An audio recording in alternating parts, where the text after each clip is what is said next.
evacuate their homes as severe flooding and tornadoes have either destroyed or threatening to destroy their homes. Damages there could run into the hundreds of millions of dollars. Now some are calling for a national disaster relief fund to help all the disaster victims. Joining us now is Peter Schiff, president of Euro Pacific Capital and author of Crash Proof. But we're going to start with our own Tracy Barnes. Should we establish a fund now, early on, before people really have to take full account of all the devastation? I'm the last person to say the government should be involved in just about anything these days. But I'll tell you what, we need a method and a manner, a better method and manner of getting the money out to people. And if it was all in one place, that might be the answer. Because between FEMA and insurance, these people are not getting the money fast enough. And so they're living under these horrific conditions for a really long time. So maybe, and I understand that there are some states that are going to say they shouldn't have to put money into a fund if they don't have tornadoes and hurricanes and floods. But you know what? As a country, we should be able to help these people somehow. And Peter, this comes at a time when a lot of household budgets are stretched to begin with, without all the devastation and dealing with that.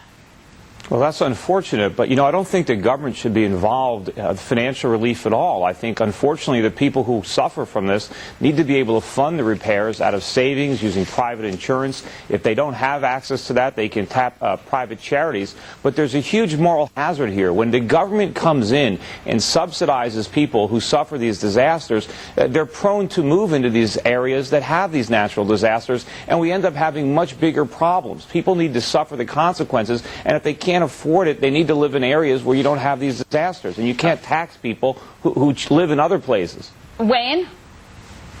Well, the insurance companies, I say I think because I don't really know specifically, but the insurance companies do a relatively good job. That's why you have private insurance. And if FEMA is an example of federal help in this area, it's a terrible thing then. But there's got to be a way to help these people. It's got to be done, I think, in cooperation with the private industry, though. You can't let the federal government do it.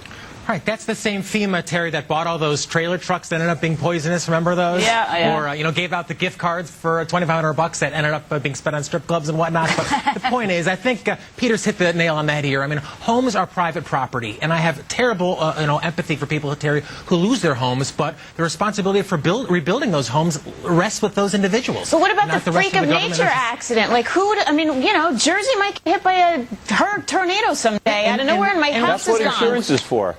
And that's what charity is for. I'm not going to have tornado insurance in New Jersey. Unbelievably but the government's not a charity, Tracy. In this country, it's unbelievable. Yeah, people open their checkbooks big time when this stuff happens. The insurance companies don't send tents and food in the next day. Like, there's a role. There's also a lot of public property that's destroyed, which is, look, this government has to look out for roads and bridges and things they built, and shelter and food. The private property, that's we can get into the debate about the insurance. I think the bigger issue here, which we're going to see this year in spades because it's an election year, is that a Wharton economist did a study that there's a spike in declared natural disasters in election years because it's a time when politicians like, oh, this is a natural disaster, I decree it, we're going to send money because it's an election year.